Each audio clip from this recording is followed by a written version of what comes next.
Welcome to episode 386 of the Thunder Underground podcast. Trent here as always.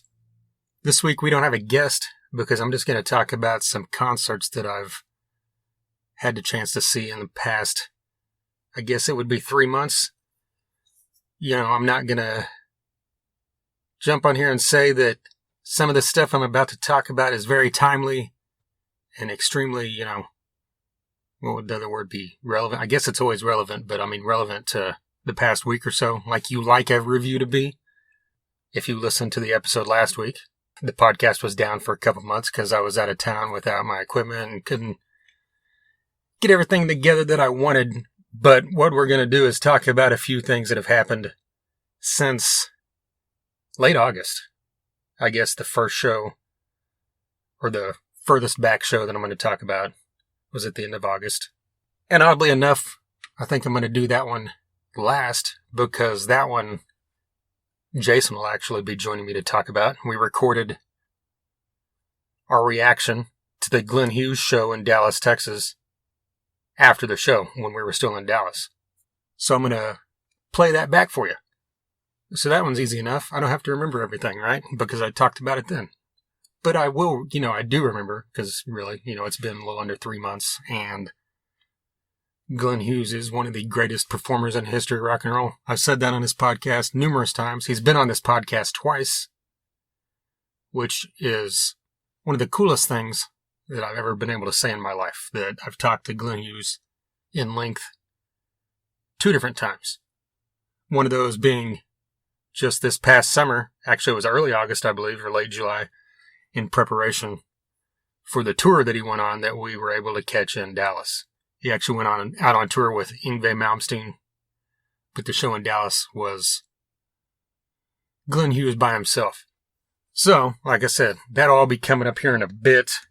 I'm also going to talk about, let me see here, Pantera, Guns N' Roses, Dirty Honey, AC/DC, Les Claypool. I think that probably covers it. I need to look at my notes here, but before I jump into this, I need to let you know who we're sponsored by. And that would be DEB Concerts. They actually promoted part of the show that I'm going to talk to you about that Pantera played, which is Rocklahoma. DEB Concerts promotes and books the Roadhouse stage every year at Rocklahoma. Always fantastic artists on there. It's one of the 3 main stages at Rocklahoma. Next year, of course, will be no different. Rocklahoma every year during Labor Day weekend. DEB Concerts has also brought tons of great acts to the Tulsa area. Brought in club-level acts. They've brought in arena-level acts. They started booking shows at the BOK Center and have brought in Megadeth, Lamb of God, Poison, Ice Cube, Snoop Dogg, more than once. And of course at the club-level bands like Buckcherry, Lita Ford, Saxon, Last in Line, Junkyard, LA Guns. The list is huge, the list is long, and it will continue. John Corabi was just here last month, thanks to DEB Concerts. And most of these shows that DEB Concerts puts on are hosted by Eddie Trunk. So get on debconcerts.com, follow them on our socials, Facebook, Instagram, and Twitter, X, are all at DEB Concerts. So follow them on all the socials so you're kept up to date on future announcements, and of course, I'll keep you up to date right here as well. We've also got Sunset Tattoo, a tattoo shop located in Midtown Tulsa, right there on 15th Street.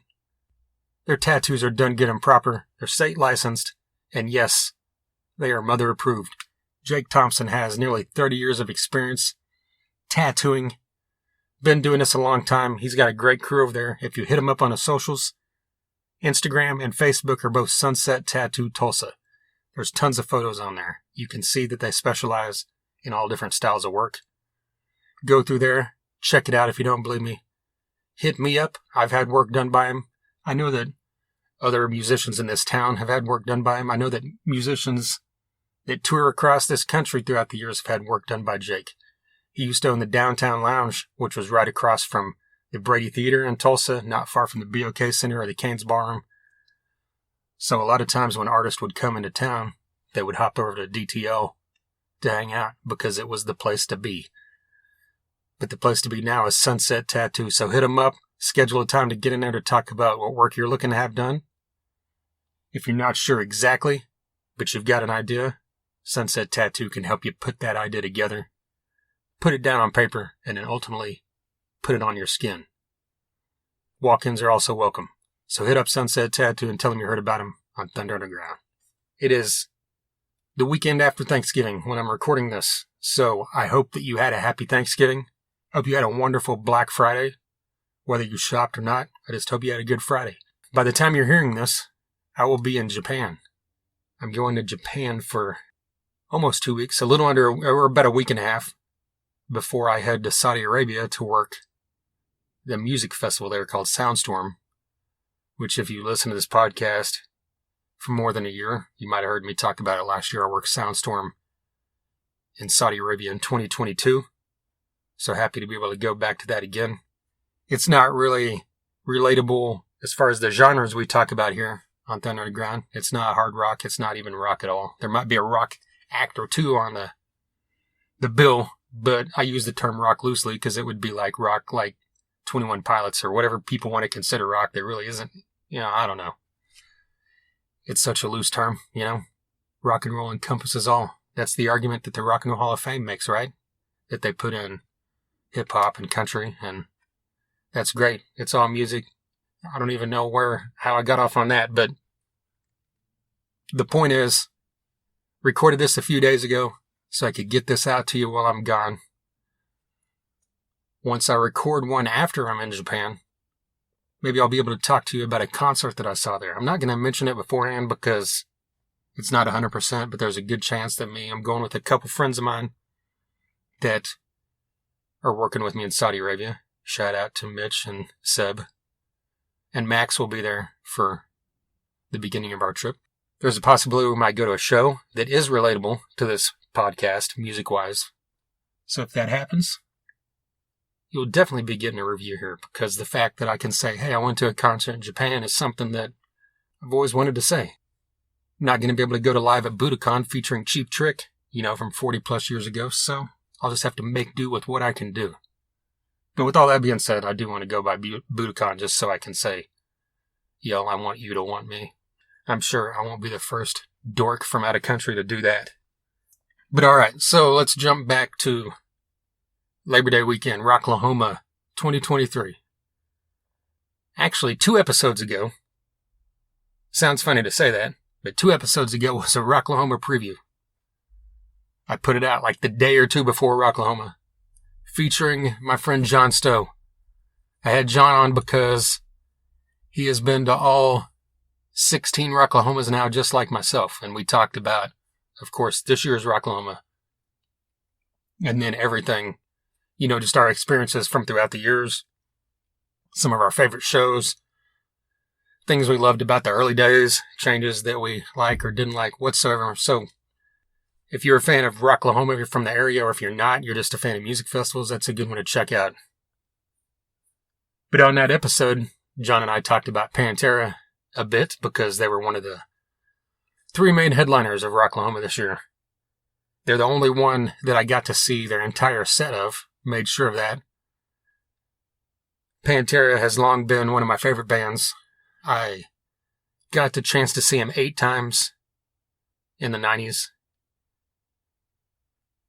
I got the opportunity to meet all 4 of those guys on separate occasions. Well, I met Dimebag and Vinny at the same occasion whenever Damageplan was touring after Pantera broke up. And I met Phil and Rex at separate times in the 90s while Pantera was still touring and still together.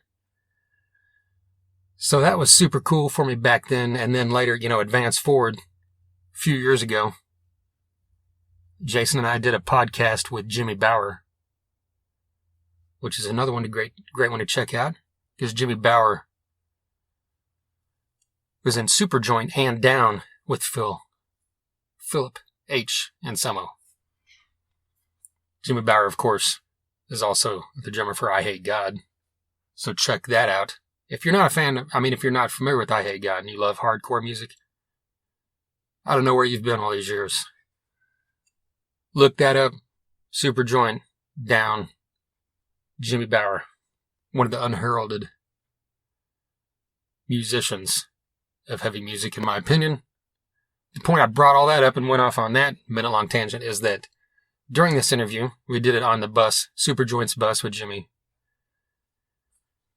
in the front of the bus, and then Phil kind of walked out of the back of the bus while we were recording to make himself some coffee, and then he commented on a guy standing outside. So he was on a podcast for like 15 seconds. So, there's the Pantera relation to the podcast as far as someone that's actually been on the podcast. I've also had on Steven Taylor, who was the guitarist for Phil's solo band, The Illegals. Jason and I talked to him whenever Phil and Somo, along with Child Bite, were in Fayetteville several years ago as well. But again, we're talking about Pantera.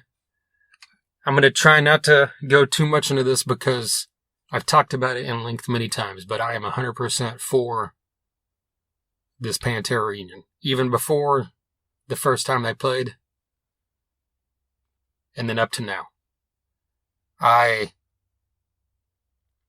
was kind of going back and forth on whether to say this because, I've always, something else I've not really shied away. I mean, I guess, I've shied away from it, but I've spoken many times about the fact that, what I do for a living is I work music festivals and other events, but mostly music festivals. And, I'll talk about, of course, a show I want. I worked Rocklahoma. I worked Blue Ridge Rock Fest, which was a whole story in itself. And then I worked, as far as rock festivals this year, rock goes, that might be it. But, I've worked tons of EDM and country and pop and all this other stuff throughout the year. And, I'll talk about, if something I worked, if it's relatable or if I got to catch an artist, which is what I'm doing now. I caught Pantera on a show I was working, so I'm getting to talk about it. But the point being is I usually don't talk about behind-the-scenes stuff other than saying, hey, I did this or got to see this or got to meet this person. But I've shied away from talking about conversations or anything when I've done things like artist relations or artist transportation, where you're interacting with the artist on a different level than you would as a podcaster or as a fan. But I'm going to say this because, it's not really anything to not go into, but at Blue Ridge Rock Fest, I was working artist relations and I picked up V-Man, the bass player from Slipknot. So I picked him up and took him over to this stage I was working at because Job for a Cowboy was doing their reunion show, their first show in, I believe it was like 12 years, which was fantastic, by the way. I guess that's something else I could talk about here briefly. But on the way there, we were talking about the previous year's Blue Ridge because Slipknot, performed 2 years in a row. And then V-Man was talking about seeing Pantera live. Pantera didn't end up playing. They were one of the bands that got, canceled due to the fact that Blue Ridge was canceled. Over half of it was canceled. But all this is being said that V-Man mentioned that, the first Pantera show back with Zach and Charlie on board was in, I can't remember, Brazil. It was somewhere in South America, I believe, Chile, maybe, with part of the, Knotfest. And I remember looking at videos and it was cool because, the crowd was just going apeshit because, of course, this is the first official Pantera show. And at this point, 23 years. And he mentioned that, or actually when was that? Was that the beginning of this year? Who cares? The point is, he mentioned that he thought that it sounded good, but it wasn't 100% cohesive. This is something good for you Van Halen diehards to listen to, okay? Which is another subject in itself, but he said it didn't sound like, 4 cohesive bandmates. It sounded great because it's Zach Wild, it's Charlie Benante, it's Rex and Phil. Rex and Phil know that shit like the back of their hand, even if it's been 20 plus years. And these guys did tons of rehearsal, but it's one of those things. But then he said, then I saw them again, a few weeks later at another show. They met up on a festival or something. He said, then I saw them like a month later and it was fucking flawless. He's like, so it's it took it a second, to get into it. But the point of all that being said is that if you're one of those people that watched a video at the beginning and thought, this isn't for me, maybe it's not for you regardless because you have this opinion set in your mind. But I'm 100% for this. I believe that all the people crying it's not Pantera, there's a 99% chance that you're a hypocrite because I guarantee you like a band that is half gone or like a band that's 3/4 gone. Or if you're a fan of, say, Foreigner, Quiet Riot, or some of these bands that are out there touring with not a single original member. There's actually more than you think. I love Pantera. I love the fact they're back. I love the fact that Phil and Rex are doing this. I've said this lots of times with bands like Alice in Chains or Stone Temple Pilots. Just because someone passed away doesn't mean that someone else in that band doesn't deserve the right to get out there, make music for the fans, and make money off of something they helped create. And then there's all the people crying that, it's not the original thing anyway. Phil wasn't an original member. Yeah, we know. We all know that. You're not breaking news. You're not shocking when you come out and say that Pantera, had glam tendencies in the 80s and Phil wasn't on the first 3 albums in the 80s. But no one gives a fuck because Cowboys from Hell in 1990 is the first album when it comes to major label and the first album that 75% or more, probably more people in your casual, your rock fans know. That's what they know is the first album. That's what is recognized as the first album. So Phil, Rex, and these 3 guys, other 2 guys, of course, that the Abbott brothers, are the original members of Pantera when it comes to that, okay? When it comes to the fact that Terry Glaze isn't there, no one expected Terry Glaze to be around. And the fact that Rex wasn't the original bassist is irrelevant because that was like in 1984, okay? By all means, Rex is an original member. He was there within a year.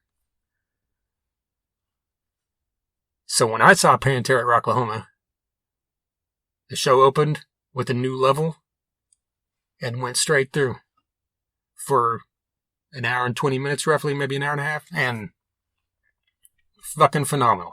I'm in a very small minority of people that thought, that was for this, but thought that Zakk Wylde wasn't the perfect person because so many people were like, Zakk Wylde's the perfect person to this. And it was always because, Zakk's great and he was really close friends with Dimebag. That's great that you're close friends with Dimebag, but these 2 guys these 2 guys' styles are totally different. Which again, this is something for you Van Halen fans to listen to.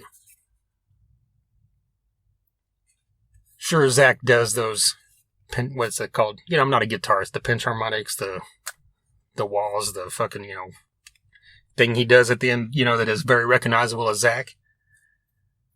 And when I watched videos early on, yeah, he still did that in the Pantera show. But then, I've talked about this on other episodes with Jason. It's like, you can look at this either way, because I love it whenever someone does a cover of a song and they do it very much like the original. They show that, hey, we're able to capture this sound and make it, make not a carbon copy, but pretty close, just doing the same style. But then I also love it whenever someone does a cover and it's totally different. They put in their own style. And then those people in the middle that somehow capture both, like Sevendust did with The Day I Tried to Live. It sounds like you're listening to a Sevendust song, but the whole time you're listening to a Soundgarden song that they covered. And it does amazing justice to the Soundgarden song just as much as it sounds just like Sevendust. So that's what I believe Zakk is doing. He sounds like Zakk, but he's also sounding like Dimebag because it sounds like Pantera, right? Charlie Benante is doing it more along the lines of mimicking because he can, because Charlie Benante is one of the greatest drummers in heavy metal. Vinny had such a powerful sound that was very recognizable when it comes to drummers. A lot of drummers kind of just get lost in the mix, to people that aren't drummers, to non-musicians. But Vinny had one of those sounds like Alex Van Halen or Neil Peart or John Bonham that kind of stand out. Charlie does as well. He's one of the two greatest thrash drummers ever, with Dave Lombardo, in my opinion. And he's the perfect choice for this, because just like Zach, people were saying about Zach, he was great friends with Vinny and Dimebag. The band sounded phenomenal at Rocklahoma. It's the only show that I've seen in person since they've got back together. I know a few of the people that have seen him 4 or 5 times. My friend Kevin Graham, saw him at Rocklahoma. I know I've seen him open for Metallica 2 or 3 times now. And then they played not far from here in Rogers, Arkansas with Lamb of God. And then Pantera just announced, doing another tour, I believe. Was that with Lamb of God? I think so. They announced the next leg of that. They were doing all these shows in between the Metallica dates. So they announced more dates starting in January, February of 2024. So look that up. They're hitting a lot of areas that they didn't hit with either Metallica or on their own. So if you're from the area I'm from, they're not going to be around here during that, but I'm sure they'll keep going. I just saw a headline a couple days ago where someone asked Zach in an interview if this was just going to keep going forward, like a full band, or if it was kind of just like a celebration thing for this year or two. And he said, I don't know why you wouldn't want it to keep going, which obviously isn't really ultimately his call. And again, at Rocklahoma, I met Rita Haney, Dimebag's longtime girlfriend, basically common law wife, I would assume. And she's been wildly supportive of this, and she's touring, hitting all the shows that Pantera would hit, and she set up her booth with all the, all the apparel and all the memorabilia. They have a lot of memorabilia of Dimes on display, Diamond Vinnies, and they got a wide, huge selection of shirts, just other merch you can buy to celebrate, the legacy of Dimebag and Vinny. I actually bought a photo that was drawn by Charlie Benante. He drew, he's a great artist, and he drew a photo of Dimebag and Vinny as Simpsons characters. And I'm a massive fan of The Simpsons, so this was a no-brainer that I needed to get this, and it was autographed by Charlie. And I believe there was only 50 of these, or maybe it was 100. But I happened to be able to grab one of those, got the chance to talk to Rita for a bit, and she even took a picture of my Pantera tattoo, because it was a Pantera and Typo Negative combo tattoo. So it's more unique than the other thousands of Pantera CFH tattoos that are out there. But with all that being said, if you're going to a Pantera show, do not miss that. You get the chance to meet and talk to Rita. She'll stand there and talk to anyone at length. I watched it, I stood there for a while I was looking around at stuff, just watching. She talked to someone for 10, 15 minutes before she went to the next person. So it's not a standard, hi, shake your hand, get a photo, and get out of my face type thing, So she's very personable, very cool with the fans. She's always been that way going back into the day, into the 90s. I remember meeting her. It was after this podcast started. It was actually the Ride for Dime event, that she started. It was in Dallas. Me and Jason, went down there in the early days of this podcast, one of the first couple of years, and saw COC was headlining it. Who else was on that bill? Mothership, Prong. Such a great lineup. Rita was there, and actually Jake Thompson, who I mentioned earlier, from Sunset Tattoo, introduced us.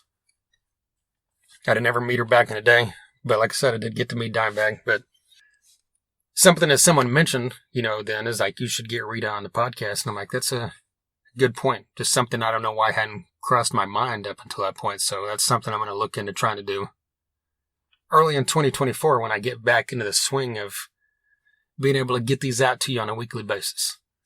There's a few other things that have been talked about and in the works. But a side tangent real quick, something I wanted to mention. I mentioned twice there in that deal about Pantera, Van Halen, which is relatable because a lot of people were bitching. A lot of diehard Van Halen, Eddie Van Halen fans were bitching about Joe Satriani's performance on the Howard Stern show. When him, Sammy, Michael Anthony were the guests, were the guests on Howard Stern because, just recently, if you hadn't heard, a couple weeks ago, Sammy Hagar announced that they're going out on tour next summer. And instead of it being, they've done a couple things in the past as the other half, which is, the other half of Van Halen, Michael Anthony, Sammy Hagar. They've done a couple, they did stuff as the Circle, which was Sammy, Michael, Jason Bonham on drums, and then Vic, Sammy's longtime guitarist, Vic Johnson on guitar. And then, of course, you've got Chickenfoot, which is Sammy, Michael, Joe Satriani on guitar, and Chad Smith on drums. With, on occasion, Kenny Aronoff on drums, which, we've just mentioned some of the greatest drummers of all time here, aren't we? Which, when they played Rocklahoma a long time ago, like maybe a decade ago now, Kenny was there with them because Chad Smith, had other stuff going on, which is called the Red Hot Chili Peppers. So this got announced. Joe Satriani in this group, and the point of all this being is Sammy Hagar basically billed tour, but they're doing it as a celebration to Van Halen. Because Sammy's mentioned it in length throughout the past couple years that he wants there to be some sort of tribute to Eddie Van Halen, whether it's like a huge one-off thing like the Foo Fighters did for Taylor Hawkins, whether they do some kind of tour, where they have different guitarists come out, or whatever. But none of this ever comes to light because, Wolfgang has said in the past that I believe, if I'm recalling right, has said that he would be open to I guess signing off on it. I don't know if he has to or what, but if everybody was on board, but someone's holding it up. And we know it's not David Lee Roth because we know that he would do this shit in a heartbeat just, because he's kind of that ego type guy who wants to be out there. But I'm just speculating, right? So we would all assume that the person that doesn't want to do anything is Alex Van Halen, because as soon as Eddie passed away, I remember on our tribute episode that me and Jason did, which was still one of my favorite episodes of all time. We had 14 separate guests on that podcast, 14 separate interviews talking about their love for Eddie Van Halen. It's like 3.5 hours long. Like Frank Hannon from Tesla, Page Hamilton from Helmet, Mark Slaughter. Man, the list is freaking long. But all that is to say that they announced this tour, and that, Sammy said that, in the past when they did the Circle, whenever him and Michael was touring together, they would go out and play, all the Sammy solo hits, and they would throw in like 5 or so Van Halen songs, of course, from the Sammy era. This time, it's going to be the opposite. He said, they probably might play 4 or 5, of the Hagar hits, probably a Montrose song or something, maybe even Chickenfoot, since 3 of the 4 members are there. And the rest of the show is going to be all Van Halen, so that this will be celebrated on tour. Side note, he mentioned when it was announced, David Lee Roth and Alex Van Halen, you're welcome to show up. And then, of course, David Lee Roth came out and said, let's do it, let's go on tour. I don't remember exactly how he worded it. And Sammy Hagar came back out and said, no, that's not what I meant. Because any rational human being or musician would not want to go out on tour with David Lee Roth. Again, I don't know David Lee Roth. I'm just telling you what I've heard from throughout the years, I honestly don't want to see David Lee Roth singing a Van Halen song ever again. I would love to go back and listen to Van Halen all the time. Those first 6 albums are fucking phenomenal. And I've said it many times, I'm a bigger fan of the Sammy Hagar era, but I'm talking like a tiny bit. Like, those, you can't fucking deny David Lee Roth as he's one of the greatest frontmen of all time. But when it comes to his abilities in recent times, not so much. But yeah, if they're playing somewhere and they brought out David Lee Roth and he sang a couple Van Halen songs, that'd be great. If Alex Van Halen got up there, people would shit their pants. I don't believe it'll happen, because I don't. When it comes to music, especially, there's always that never say never thing. Guns N' Roses, of course, people said would never happen again with Slash and Axl together. There's very few things that don't happen. Pink Floyd with David and Roger is probably the only holdout, really, right? And that'll probably end that way because they're getting pretty old.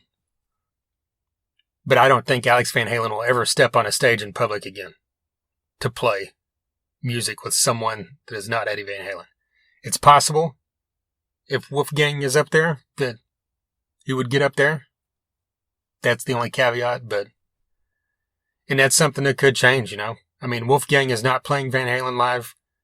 He said that repeatedly, and I'm 100% for it. I think that's great. The only thing he's ever done is at the Taylor Hawkins tribute where he got up there and fucking nailed Panama. And then he played something else. Was it Hot for Teacher? 2 songs. I can't remember. I think it was Hot for Teacher. But fucking nailed it. Sounded great. All this back to saying that Joe Satriani, Eddie Van Halen diehards were bitching about how he sounded on Mean Street, and how it wasn't accurate, how it wasn't perfect, how it wasn't great. God, I'm drawing a blank. Someone, trying to remember who it was, some guitarist posted a video this past week. I remember sharing it to Jason, and he said that's 100% accurate. This guy was like, let me get this straight, which is the exact thought I was having. It's like, let me get this straight. You're a guitarist, and you're talking shit about Joe Satriani? I mean, that's where the conversation ends. Joe Satriani and Eddie Van Halen are wildly different sounds when it comes to their tone. But I guarantee if Eddie Van Halen was alive and you walked up to him and said, Satriani sucks compared to you, he would probably just walk off and not even acknowledge the fact that you exist, because that's a dumb fucking statement. Joe Satriani is one of the greatest guitarists of all time, just like Eddie Van Halen. In fact, if you're making a top 10, maybe even a top 5 rock guitarist of all time, those 2 names are on it. There's no one else that you could get that is as good, that's alive, in my opinion, when it just comes to skill. I'm not talking about a clone. Sure, you could get a fucking Eddie clone up there, and it might sound more to your liking. But why would Sammy Hagar go out and search for a fucking Eddie Van Halen clone whenever he's good friends with one of the greatest guitarists in the world, in Joe Satriani? And again, it's been stated that these guys did not rehearse a lick together for this. Joe Satriani's went 40-some years, probably, who knows if he's ever played Mean Street in his life. I'm saying all this to tell you that in 6 months from now, when he gets on stage and plays Mean Street or any other fucking Van Halen song, it's gonna kick ass. I'll go on fucking record saying that right now. And I can't wait to see this tour.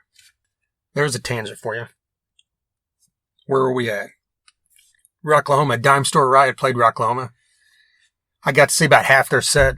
It was actually at a time that was not great for me to be able to check a show out, but I just ran over there and said, screw it. If anyone's calling me on the radio, I'm not going to hear it, because I'm going to see these guys. I hadn't been able to see them up to that point. They're a band based out of the Tulsa area here in Oklahoma, featuring members of Fist of Rage, Dime Store Riot. Of course, they feature members of their own band, but it features former members of Grind, former members of Driver, and a current member of Fist of Rage. And I had them on this podcast talking about all that earlier this year in the summer. So, I mean, if you look back at the list, it's probably just a few episodes ago, because, like I said, I took all that time off here in September and October. But getting to see these guys live I knew it was going to be good, because everybody individually in this band is great. All their previous bands are great. The music they've released is fucking great. It's just straight up hard rock. You can't go wrong. Just to be able to see these guys and like in one of their first shows, they've only been performing since this year. The fact that they sound so cohesive and like such a tightly wound band that I can't wait to see what these guys do. I've said this about other bands in the area. I mean, there's a handful of bands around here that I think if the right people heard them, if they got out there on the right show, that they could get picked up and get national quickly, because they've got the sound, they've got the look, they've got the stage presence, they've got everything. So look up Dime Store Riot online, follow them on all the socials, and check out that episode. Check out that episode from a few months ago with the 4 members of Dime Store Riot. Okay, so right after Rocklahoma was Blue Ridge. I've mentioned that, so I guess I should, acknowledge it. Kind of went back and forth on how to talk about this. This show would be a great one to talk about a full episode or more on, just based off of how great the lineup was. Okay? This show would be great to talk about for a full lengthy episode on, for just everything that went wrong. And, how it could be changed, how it could have been fixed, how, could have been avoided. I don't know. As I said before, I spoke about the Slipknot thing earlier, the V-Man thing. I've shied away from talking about things behind the scenes because you just got to be smart, right? What I will say is that I worked that show, and a lot of the stuff that you see online from people bitching is correct. There's a lot of information out there that is incorrect too, that I know firsthand. And I'm not saying this because someone told me, because, a friend of a friend told me, someone else working told me. It's because I saw it with my own eyes and know that it is not true. I've seen bands that were there that didn't get to perform say things that are not true. But with all that being said, I'm not trying to discredit anything. I'm sure as hell not just defending the promoter and the things that went wrong. Because a lot of things went wrong that could have been avoided. But all I'm going to talk about is a couple bands that did get to perform. And I know there will be some people let down, even some people I know that have wanted me to talk about this, but I'm not gonna. That's not my place. I mentioned Job for a Cowboy. That's a band that I never got into because I never really tried to. It's not like I disliked them. I just never checked them out. It kind of wasn't my scene. And when they were out and big, that was what now, the early 2000s, early to mid 2000s, right? But I know lots of people loved them. And I know when I'd hear them on Sirius, I jammed out to it, but it's just one of those bands I never delved too much into. But I wanted to make sure I caught this set because, anytime a band's back after that long, it's just interesting, to me to see how it sounds, see how everything's going. There was a decent crowd over there. There's a decent crowd of, like I said, V-Man from Slipknot was over there watching. There was other people that I noticed from bands watching. They fucking threw down. I mean, that's I watched that and I'm like, this made me want to listen to Job for a Cowboy. And that's what you want from a live show. You want, if you're a band playing, of course, you're playing to your audience. You're playing to the people that paid to come see you. You're playing to the people that bought your merch, that bought your music. But just as much you're playing to those people there, especially at a festival, or especially if you're an opener, you're playing to those people that don't know you, or those people that just kind of know you, or those people that act like they don't like you or whatever. You're playing to them to change their mind or to make them become a fan. And that's exactly what Job for a Cowboy did for me. And I heard other people talking about it later. It was a phenomenal performance. So I just wanted to throw that out there that, and I've said this at length too. If you're ever at a show and there's an opener you haven't heard of, or you're at a festival and you're like, I don't even know who the fuck that is, and you're just off screwing around, give them a shot for a couple of songs. The Foo Fighters, Metallica, Slipknot, System of a Down, Megadeth. I'm thinking of huge bands that are still touring. All those bands were unheard of at one point, playing clubs, right? I mean, I saw a band called Smashing Pumpkins open for Guns N' Roses and never heard of them in 1992 before they broke big. I mean, it happens, I saw Avenged Sevenfold as a fourth band down on a bill with 3 bands above them that never even made it to a mainstream huge level like they did. So it's you watch these artists for a reason, because you love rock and roll, you love heavy music, you love whatever. So give them a shot. Another one on a totally wildly different style of rock and roll was Scott Stapp. He played the pre-party at Blue Ridge, and again, I've never shied away from the fact that I really like Creed.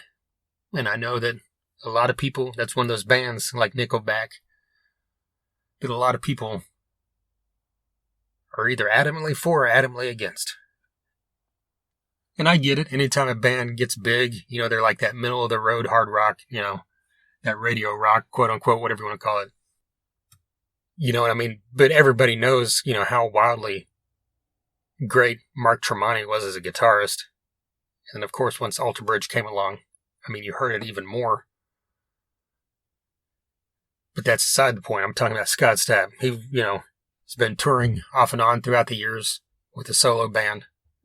Great musicians. And they played a couple solo songs, and then the rest of the show was Creed, and it was fucking great. So I'm just saying that to let you know this Creed reunion got announced for next year. They're doing I believe it's 2 separate cruises. I know that they announced a cruise a while back and it instantly sold out, like really quickly sold out within a few days, I guess, or something. So I think they announced a second cruise, which is kind of crazy because normally with these cruises, it's a one-off deal, even if it's a quick sellout. But they also announced a full tour next summer. They've got Three Doors Down opening for them. So, that kind of shows you. Three Doors Down just finished an amphitheater tour as a headliner with Candlebox opening. So that kind of shows you how big of a deal Creed getting back together is. They've got a headliner opening up for them. And the show itself, I think every show is going to feature 4 bands. They've got, if you look at the graphic for it, it's got maybe 6 or 8 bands on the list. It looks like a huge, a great day-long festival, but it's actually different shows. I know Tonic is one of them. A lot of Fuel, maybe a lot of the bands from that time period, late 90s, early 2000s, a lot of the radio rock, hard rock bands from that time period, like Creed and Three Doors Down. Get out there and check that out. If you're a Scott Stapp hater, it's not my problem. Just ignore what I just said. If you're in the area and you like him, he's going to be in Tulsa at the end of the year. It's either the Hard Rock or River Spirit Casino. I believe it's December 29th. So go out there, get yourself a Creed fix, if that's what you need. Okay, so then right after Blue Ridge, I was on my way from Virginia to Nashville to start working a 2-week Luke Bryan tour. But before I got to Nashville, I stopped in Knoxville because Guns N' Roses tour happened to go through there, and it timed out perfectly that they were there on the one day I had off between 2 gigs. I've spoken at length throughout the history of this podcast that Guns N' Roses is my favorite band of all time since I was a kid. Another band that is wildly divisive when people talk about them. Not just in general, I guess that's not truly accurate. I think positive, it flows more on the positive side when you just talk about Guns N' Roses recorded music or just their place in history. More often than not, people won't slag on it. There is there's a lot of people out there that don't like anything after Appetite, but that goes along with for any band. But when it comes to the live version of Guns N' Roses, solely because of Axl Rose. And I try to talk about this objectively, even though like I said, it's my favorite band. So sometimes you're going to get real Homerist, or some Homerisms thrown in or whatever. And yes, I always lean towards the side of defending Axl, which I'm about to do again, but I'm also going to tell you I get it.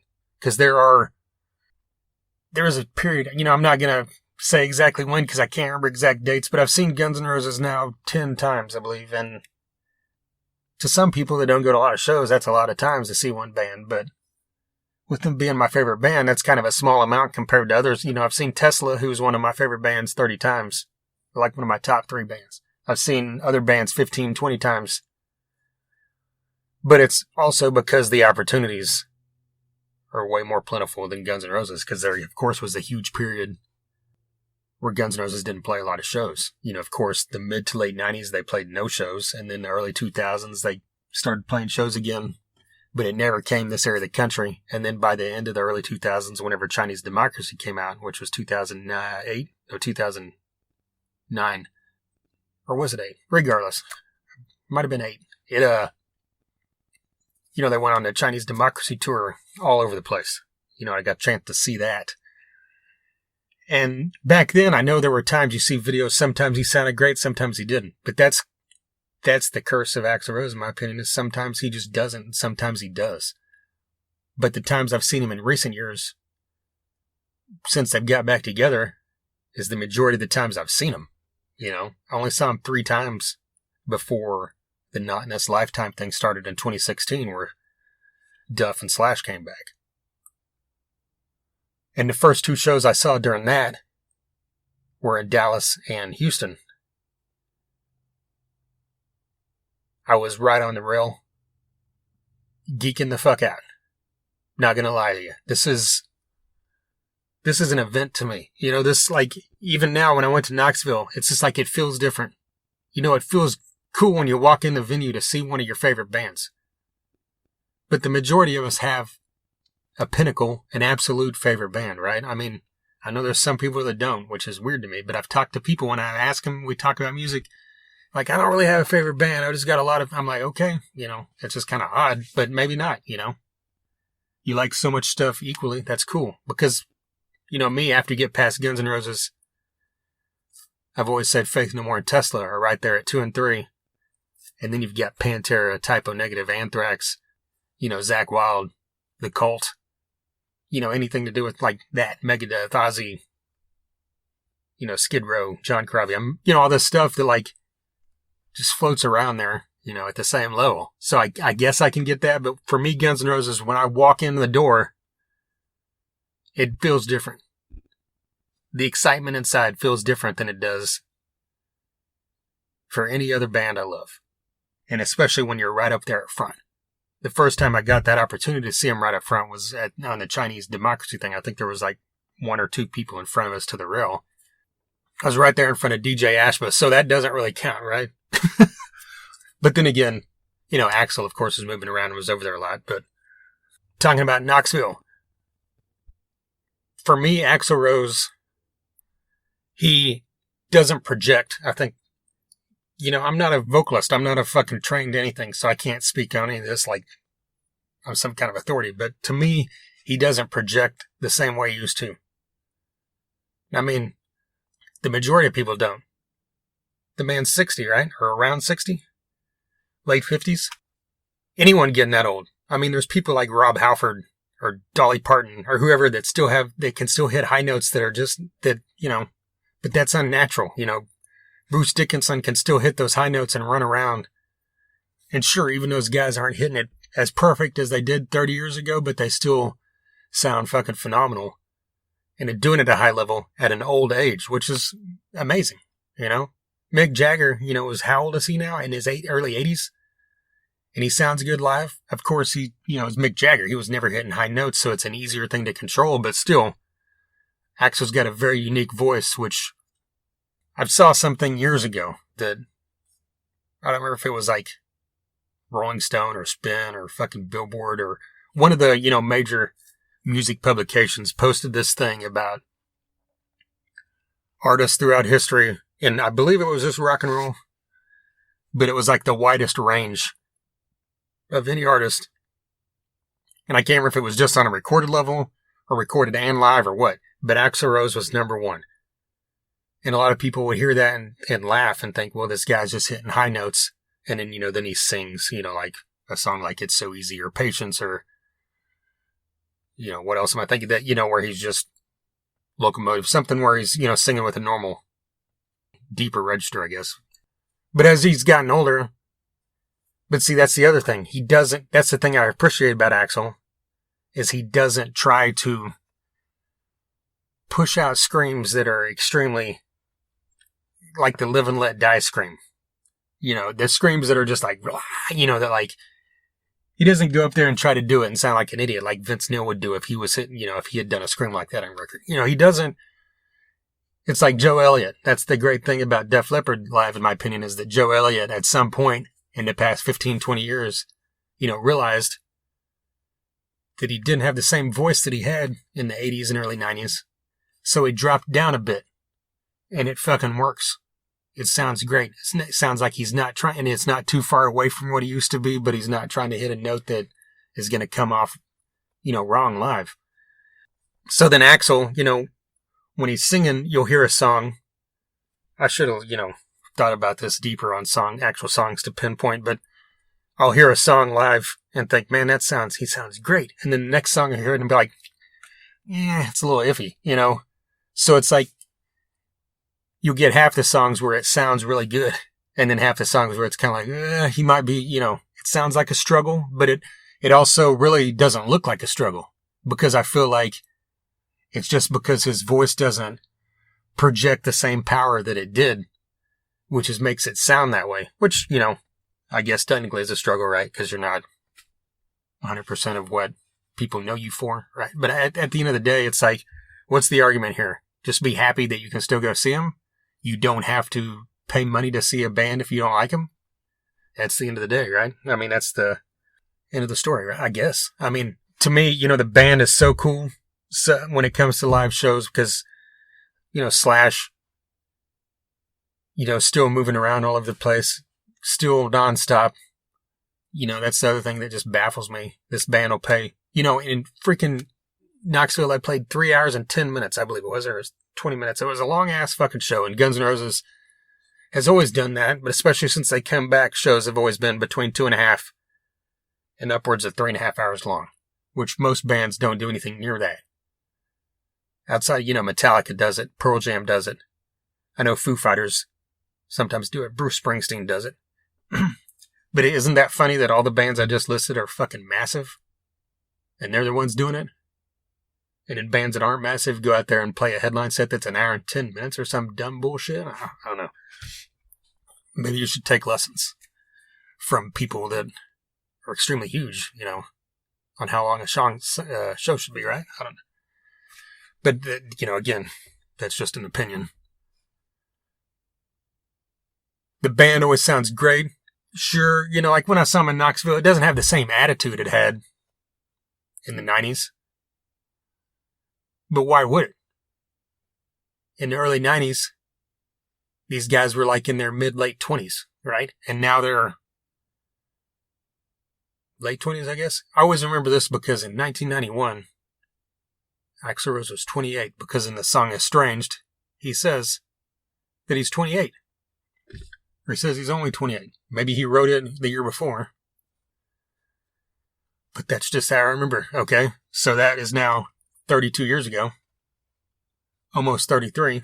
So yeah, we're at the level of 60 for most of these guys. Why would you have the same rawness or attitude you had back then? But Slash is my favorite musician ever. Duff is right up there as well when it comes to just, I love listening to the guy. Side tangent. His most recent solo album, Lighthouse, came out a couple months ago, and it's one of my favorite albums this year. This guy could very much go that route, take that avenue. If Guns N' Roses right now said we're never performing live again, Duff could just run with this, and I believe make an actual, a career out of just doing this kind of music. Laid back, kind of, I don't know what to compare it to. I almost said Tom Waits, just, which isn't really accurate, but just like that style of music, but just, a little more rockish to it, but it's your acoustic kind of singer-songwriter, dark sounding stuff, but, a little more added to it. Duff has a very unique voice. He always has. His first solo album came out while he was still in Guns N' Roses the first time back in 90. I believe that album came out in 93. Believe in Me. He had a solo album coming a couple years ago that Shooter Jennings produced, which is great. And then this one's great again. So just check out Duff's solo album or solo music if you hadn't, but especially this new one, Lighthouse. But the band as a whole in Knoxville sounded great. Again, I just gave you my opinion on Axl. I absolutely love the guy when it comes to rock and roll. I know that people hate him because of all the stuff in the day, where he showed up late, did all that dumb bullshit. The guy rarely does interviews. They actually just did an interview last week.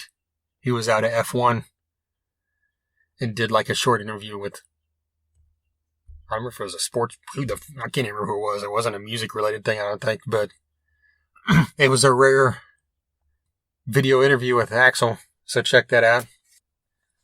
But yeah, Dirty Honey opened the show.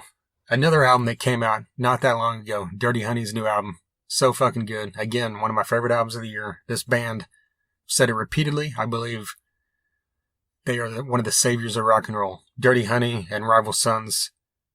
I believe that 30 years from now we'll be talking about them the same way that I was just talking about Guns N' Roses and Metallica, Pantera, and all these other legendary acts. At least I hope so, because Dirty Honey and Rival Sons have the sound, have the attitude, already have the catalog to do that. Dirty Honey, literally, this is their second full album. They have 2 albums and an EP now. They're one of my favorite bands to come out in the past decade. All killer, no filler. This band defines that to a T. I've never heard a song from Dirty Honey I don't like. I've said that about bands like Evergrey. There's never, a song that I want to just hit skip. I'll just listen to it. Dirty Honey's so good, and live is the same way. And it's when you see a band in an arena opening up for a major band, the drums are pushed up front. They have a small area to work with. You're sometimes dealing with a diehard crowd that doesn't care, doesn't know who they are. And I mean, that's the case when they're opening for Guns N' Roses. And Guns N' Roses, has done this since they came back. They'll have a band open for them, a few shows, 3 or 4 shows, and then they'll go to another one. And a lot of times it's been like big acts like Alice in Chains, ZZ Top, Carrie Underwood opened for them like 3 or 4 shows. Right around the same time that I saw them, Dirty Honey did a few shows. I can't remember who else like on this leg of the tour. I know when I saw them a few years ago, like the Cult opened one, Bass Nectar opened one. Can't remember who opened that other one. But, so they're just like, not Bass Nectar, fuck, Skrillex. But anyway, they got up there, commanded that stage, and I saw it, you see that. I love it when you see that when an opening band, you kind of see the crowd go from like, a polite, moderate clap to by the end of the show, like a loud cheer, and they gradually had that crowd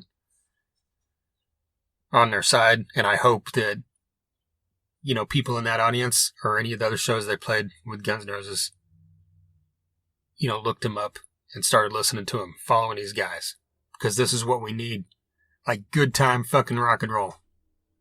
Like I said 30 years ago, they would have fit in perfect 30 years ago because they have that sound like the Black Crowes musically. And then vocally, he has a sound like that would fit in with the era of Guns N' Roses, like the 80s rock guys. I said that the first time I heard Dirty Honey, it sounds like Black Crowes with Mark Slaughter singing. I mean, how can you go wrong when you're mixing shit like that and it comes off perfect? So, check out Dirty Honey's new album if you haven't. Check him out live if you have not. It's so fucking good. Like I said, one of the best bands of this era and one of the best bands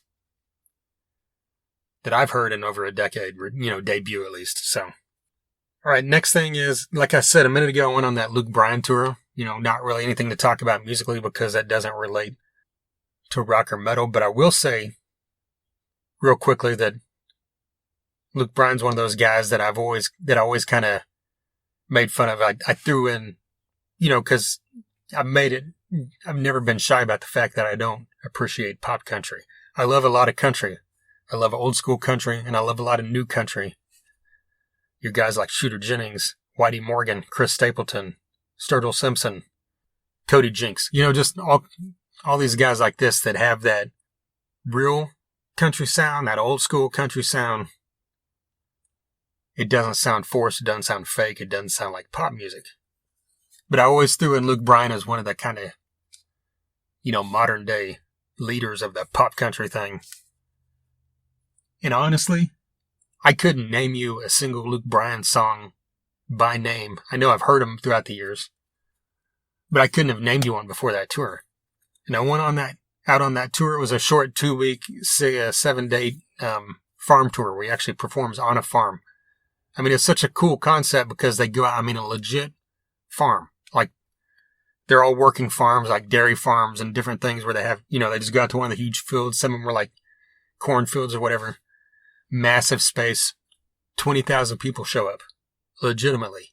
I think one of the shows had like 12,000 and the other shows all had around right under 20, and one of them was 20 plus. No promoter. It's entirely booked and managed by Luke Bryan's team. So that way that the farm, the community, gets way more money than they would if a major promoter was involved. And then, of course, Luke Bryan makes more money that way as well. It's a cooler experience probably for fans, It's set up like a little mini festival with, all the vendors and stuff out there as well. You get to watch the running of the Cowboys like you do at shows like Stagecoach and, even non-country shows, like any show where it's GA and they open the gates at a festival. If you're out there, check it out because you'll see a huge group of people running across to try to, be the first people, the GA people up at the rail. But, you watch Luke Bryan's because it's on a farm, so there's lots of divots and way more chances for people to trip and fall. So, that's a fun thing to watch. But what I will say is that Luke Bryan, his crew, himself, all these people, all amazing people. Amazing to just talk to, get to know the way they treat people working with them they don't know, the way they treat fans, the way they treat everybody was top of the line.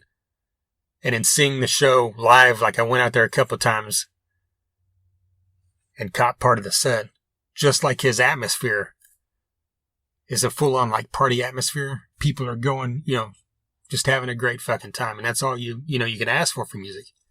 Whether you hate it or not, there's 20,000 people out in the middle of a freaking farm in Michigan going apeshit for this, and it's great. It's cool to see.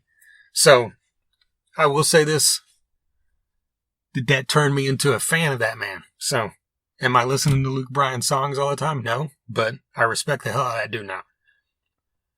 Power Trip was next. For those of you that aren't, you're probably familiar with it if you are a fan of heavy music. If you're listening to this podcast, I would assume you've heard of Power Trip.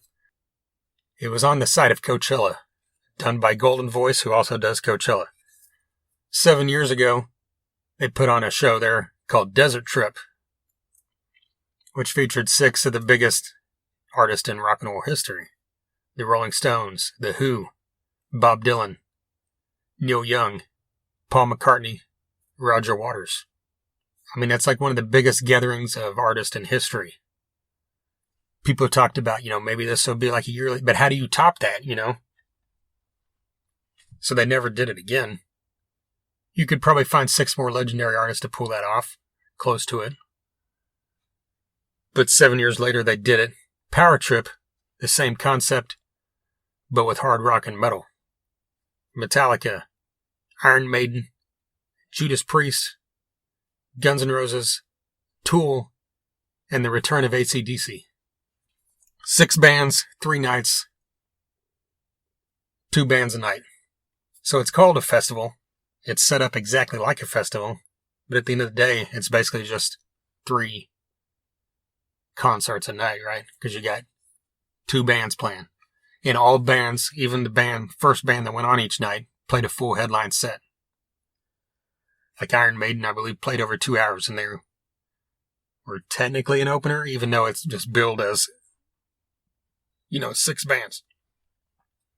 Any of these bands would headline any other thing they played for the most part. Unless they were playing with one of these other 5 bands, right? Or maybe one of the other 6 that I mentioned a minute ago. I don't know. At Power Trip, I got the chance to see part of Metallica's set, part of Guns N' Roses' set, and I saw AC/DC's set in its entirety. I got the opportunity to check that out. Got coverage out there in the area I was working. Shout out to John Rogers for making that happen so I could get in there and not just see a few songs and come back out. I got to see the show in its entirety. I've seen AC/DC 2 times previous to that. Once in the 90s, once on the Black Ice tour, which was 15 years ago now, and then this time. So it's spread out a lot over the past 27 years, because the first time was the Ballbreaker tour, which was 95, 96. 96, I believe, when I saw him. So this was super exciting to me. Got over there, standing down in the pit in the crowd with everybody. Same thing I kind of mentioned with that feeling I get when I go to a Guns N' Roses show. That feeling you get when you go to your favorite band. That feeling, Jason and I talked about it when you go to an Iron Maiden show and hang out outside with all the people that are following around. It felt like an event. It felt different. There's something in the air, however cheesy that sounds. You had a feeling that you don't get at a normal show. Even the day before. Or was it the day before? Yeah, the day before when Guns N' Roses played, and I got in there for a little bit. It was cool. Like I said, you get that feeling. I'm sitting here watching my favorite band of all time, but it didn't even have the same feeling it had that next night when AC/DC was going on. It was that quote unquote electric kind of feel. Everybody was just sitting there anticipating it. When they kicked off, everybody's just going nuts, just having a great time. They played a super huge long set list. I can't complain about anything. The only thing I will say is 2 of my favorite AC/DC songs, even though That entire thing, they played all these songs. They didn't play, two of my favorite Brian Johnson AC/DC songs are Money Talks and For Those About to Rock. For Those About to Rock. They play that every damn night. Money Talks and Rock and Roll Ain't Noise Pollution. They didn't play either of those. They didn't play Long Way to the Top from the Bon era. There was something else from the Bon era I wish they'd played. But again, this show was packed full of songs. The band sounded fucking phenomenal. They come out. Angus Young has solid gray hair now. Last time we saw him, it wasn't solid gray. So that was kind of, you're like, oh yeah, these guys are older than they were. They're 7 years older than they were last time we saw them, and they were old then, right? Brian Johnson was the key here. This was their first show in 7 years, and their first show in, 7.5 years with Brian, because remember, Axl Rose took over in 2016 to finish that tour for Brian whenever he had the hearing loss, and the doctors told him that he should never perform live again. So flash forward now, he performed live again. And I thought it sounded fucking amazing. I did notice while it was going that same thing I talked about with Axl. He wasn't projecting the same way, but he still sounded good. And then when I went back and looked at videos later, it didn't sound as not perfect, but as great as I thought it did live, because, things sound different when you watch them live, when you watch them on a cell phone, when you watch them on a highly professional recording, whatever. When you're there live in the moment, everything's different. You know that. It sounded so cool to me, and then watch it back, I'm like, well, maybe he's not as perfect as I thought he was, but he still fucking sounded great for what he had went through, what he came back from. So that only tells me that if they keep rehearsing, if they keep playing more shows, it's just going to keep getting better. And there's talk around this, people think, well, maybe they'll do a full tour. I don't think they'll ever tour again. Jason and I talked about that, I believe, actually on this thing coming up where we talk about Glenn Hughes. Jason said he doesn't think they'll ever perform again, but they haven't announced yet, but a rumor came out just earlier this week that they're confirmed for a show in, I forgot the country. It was somewhere in Europe. I think it might have been Germany. And that's next year, obviously. So if they're going to do that, then chances are they're going to do more shows. But my guess is they'll stick it to big shows like Power Trip or festival shows, or maybe one-off shows here or there, but I don't think you'll see, look, here's a 40-date, 4-month-long U.S. tour from AC/DC. I don't think anything like that will ever happen again. So if you're wanting to see them and they announce shows, I would think you need to travel. But they sounded great. I'm so glad Brian Johnson and this band is back. Angus. They had, I forgot the guy's name on drums. Damn it. They never announced why Phil Rudd wasn't there. But Phil Rudd did say in an interview he's looking forward to playing future shows. So I guess he thinks he'll be there. I don't know. You'll never know why he wasn't there, more than likely, unless he says it, because AC/DC has always been tight-lipped about everything, which I think is kind of cool, That's just one of those bands that's just highly guarded information throughout the years, always. 9 times out of 10, anything you hear news about him is speculation. But so glad I got to see that. And the other things I saw there, like I said, Guns N' Roses, same thing, Axl. I heard a song, I thought he sounded great. Next song, I was like, well, maybe not. But I'm going to keep going until he gets to the day if he starts sounding like Vince Neil or something that bad, then, I'm going to stop. But I love the fact that on these recent shows, Guns N' Roses started playing. That's something else I didn't mention from the Knoxville show. They played Down on the Farm, which is my favorite song off of the Spaghetti Incident. Their cover of Down on the Farm, which just blew my mind, because I don't know that they'd ever played it before, a few months ago. So when I saw it in the set list, it kind of blew my mind, and I was so happy that they played it at Knoxville, and then I think they played it again at Power Trip. There for a while, they would always play from Spaghetti Incident. The only song they'd play was You Can't Fit Your Arms Around a Memory or Attitude. Both of those with Duff on vocals. But of course, Down on the Farm has Axl on vocals. And they also played Pretty Tied Up. They started playing that this fall. One of my all-time favorite Guns N' Roses songs I believe they played it when I saw them in the 90s, but they never played it again when I saw them. So I was super excited that happened. Again, all this bullshit I just said is not going to change your mind if you don't like Axl Rose live. I still like it. I still think it's good enough. I don't think it's amazing, and I sure don't think it's bad.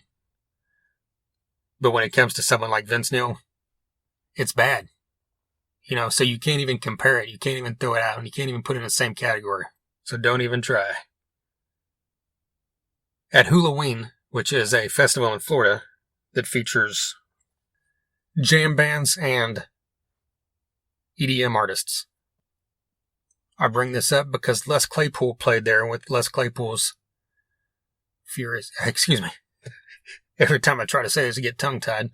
His Flying Frog Brigade. You try to say brigade, and it just doesn't come out right after Flying Frog. I don't know. But I've only ever seen Les Claypool in the capacity of Primus, and I saw him one time on stage with Tom Morello and Slash, Perry Farrell and Nuno Bettencourt and all these other guys, which is a whole story in itself. I've told on the podcast a few times, but speaking of Nuno, I meant to mention that during the Joe Satriani thing. He's the only guy that is close to sounding like Eddie Van Halen that I would be comfortable throwing in instead of Joe Satriani. I'll just put that there. Anyway, Les Claypool is an anomaly in the fact that you can't find too many people out there that are made a name for themselves and have a huge following and a big fan base in two separate genres with different acts. Of course, anyone that knows rock and roll knows Primus. Whether you're a fan or not, you know it. You know how great this guy is just by listening to a single song. Speaking of Satriani, I'm not going to say that. Didn't Les Claypool went to school at the same time as Satriani? And then Satriani taught him some stuff?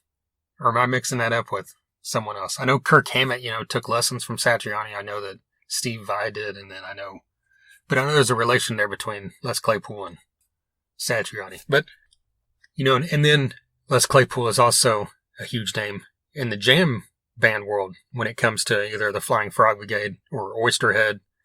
The guy's got several projects out there. I got the chance to see him do their Rush thing a few years ago, or a couple years ago now. God, that was so good. If you missed that, their For All Kings show, their Primus show. But the Flying Frog Brigade, so cool because it very much mixes jamish kind of music with that Primus sound. Primus is already weird. Les Claypool does weird stuff, but the stuff he does with stuff like Flying Frog Brigade is even weirder. He'll put on masks. There'll be he had on a helmet that was a disco ball. It's not like that's too weird, but just kind of off the wall stuff. I forgot to look up what it was called, but he's got the bass guitar that is the one, basically looks like a stick. It's like a stand-up bass would be, but it doesn't have the bottom part. It's like a stick, and he's hitting it. He did it mainly with a bow, but then he would also do it with his fingers, and it still sounded like just amazing bass work on a sick 5-string bass or something insane. But it's just one of those things that was really cool to see Les Claypool in a different capacity than I'm used to seeing him. I've seen Primus many times throughout the years. The guy's, an all-time great when it comes to just not only his instrument, but just music in general. He's on a level, maybe not on his own, but he's on a level that very few people stand with, So unique.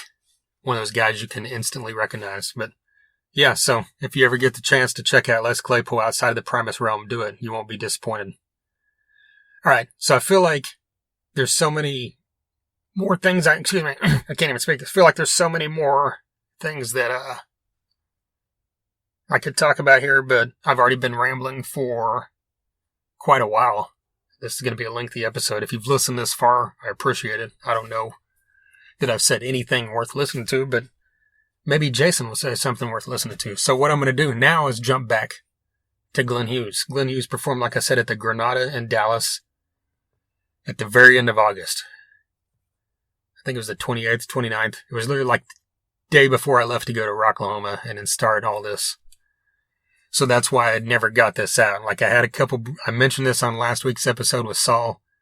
Blake Bedsall was on there, and I recorded this. I recorded the interview with him around the same time that this was recorded.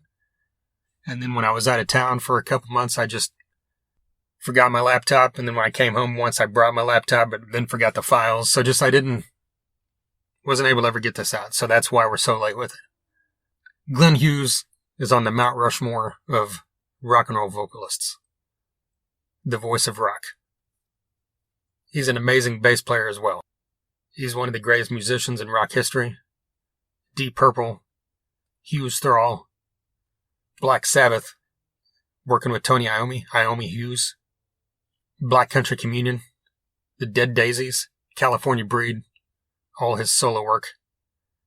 A few years ago, he started doing shows on occasion where it'd be entirely Deep Purple. And then he started this tour, I believe last year in Europe. And then he brought it to America, celebrating, his era of Deep Purple. So I don't need to go too much into this because me and Jason talked about it for quite a bit. Here, I want to let you know that this was recorded while we were driving. This was the first time we'd ever tried this, and it was as bad as I thought it might be. Like the road noise, just from outside the vehicle, was a little too much, even with my wind guard on the mic and everything.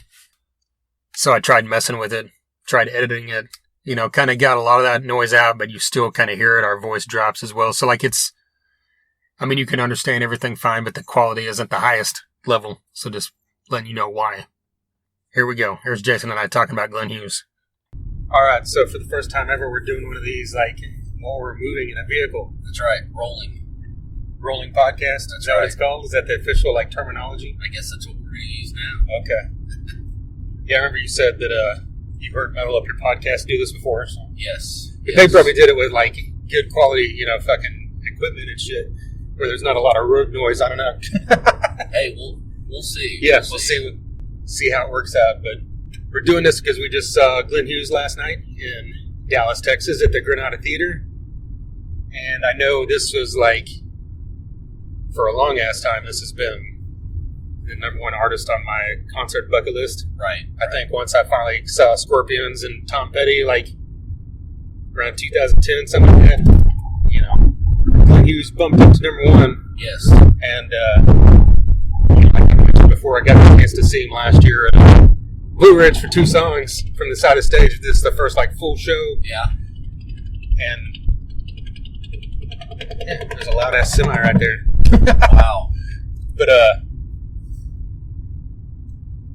anyway, okay, yeah, before I go on, I know he's, pretty high up on your list as well, right? Yeah, I think him and Alice Cooper are, number one. Okay. And I still haven't seen Alice Cooper yet, but Glenn Hughes, finally getting to see him, and I never really cared what capacity, because him touring the U.S. or coming to our area just doesn't happen a whole lot. Yeah, in any incarnation, I don't care if it's Dead Daisies, I don't care, if he's doing solo stuff or Deep Purple stuff or whatever, I don't care. I need to see this man, and it finally happened. Yeah. Yeah, I remember many, many years ago we talked about going to St. Louis to the Black Country Communion show, and for some reason we didn't make it happen. I don't know why we didn't. Hopefully we'll get that opportunity, you said on the podcast recently, maybe they'll do some shows. So. Yeah, you never know. But like you mentioned, this one's all about Deep Purple, and it's Glenn Hughes is obviously getting older. Like you said, the opportunities to see him for us haven't always been there. So, if I never get the chance to see him again, you got to be fucking content with the fact that you just saw him play an hour and 40 minutes of Deep Purple songs. Right. Because no one's out there fucking playing these songs. No. At least as far as people that were involved in them. Right, because, the Deep Purple now, they don't do the Mach 2, I think it's Mach 2. 3. Mach 3 version, or however they call it. Yeah. Excuse me. So, I think this is it. Yeah. And because, David Coverdale with Whitesnake did the Purple tour where they did this, in 2015. Yeah. But outside of that, it's you would get Glenn Hughes, doing Burn or something every once in a while. Yes. Richie Blackmore, and like you said, anybody in Deep Purple these days, Ian Gillan's not up there fucking singing Keep On Moving, because why would he? Right. But, speaking on that, not to jump clear to the end of the show, but like, on the flip side of that, Glenn Hughes got up there and played Highway Star. Right. Which is a song he had nothing to do with. But kind of like he said when I asked him that on the podcast, was like, it fits in, and it's obviously a crowd pleaser type thing. Oh, yeah. And to see him on stage without his bass, just being the front man was kind of odd. Yeah.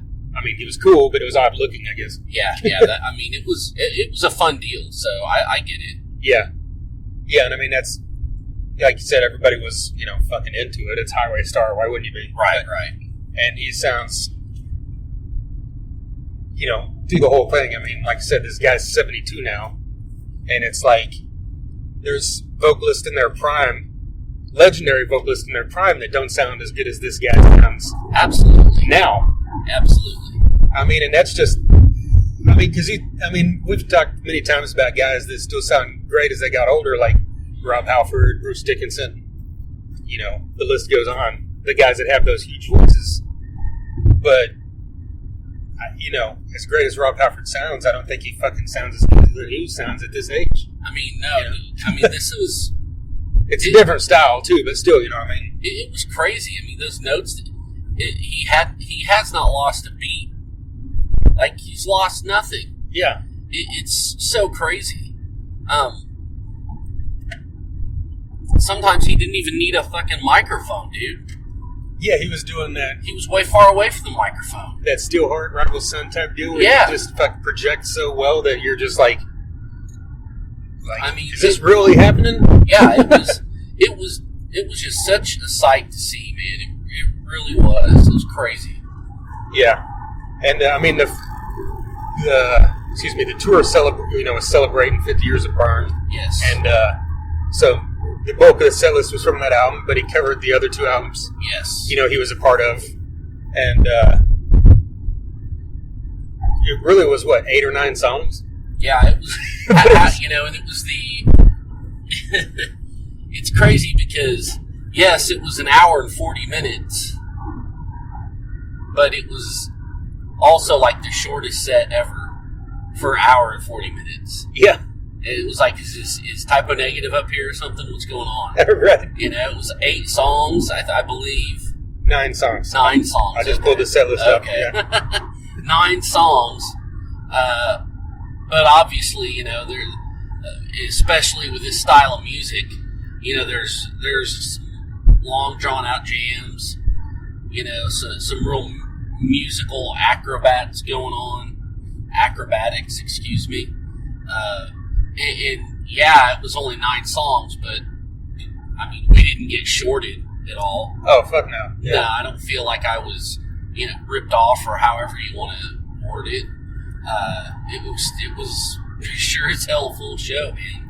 Yeah, because you have like Burn, that's like 8 to 10 minutes. You got Mistreated, that's like 12, 13 minutes. And you got like You Fool No One, which they did that long ass drum solo in the middle of. So that song was probably 15 minutes. Oh yeah. So just those 3 songs alone are hitting almost 45 minutes of the hour and 40 minutes. Yeah. And side note, that drummer was insane. Yeah. That drummer was crazy good, insane. Yeah. Wow. Yeah, this is something I was thinking about while he was playing. That I don't know, I always go back and forth on solos in shows. Right. It's I know there's some people that are adamantly against them for some reason, but I don't, give a shit if I'm seeing a headline band and they're doing guitar solos. I'm fucking, my favorite band's Guns N' Roses, and there's fucking 3, 6 minute, 8 minute long Slash solos in there somewhere, but Zakk Wylde, Les Claypool, Mike Portnoy, all these guys, you expect it. But when I go to see Glenn Hughes, I want to fucking see Glenn Hughes. Right. But no offense to this guy, because he's amazing, because I'm going to talk about this from both sides real quick. Because when you go to see Glenn Hughes, obviously we're not seeing Deep Purple. So I'm just, from my experience, I'm kind of even though these 3 guys are fucking nailing these parts, yes, close your eyes and feel like you're listening to Deep Purple live. Yes. In fucking, Southern California in 1973 just by closing your eyes. But like when I'm watching this show, 90+% of the time I'm just fixated on Glenn Hughes. Yes. And so I think like maybe the musicianship of these other three guys gets lost. So maybe putting this guy on display for 8 minutes, is deservedly needs to happen. Right. Because, you're going to walk away thinking, oh, this guy's great, but you're still just going to talk about Glenn Hughes. But now that we saw this super long solo from this guy, you're going to remember this guy forever. Oh, man. Yeah, I mean, and it's like, so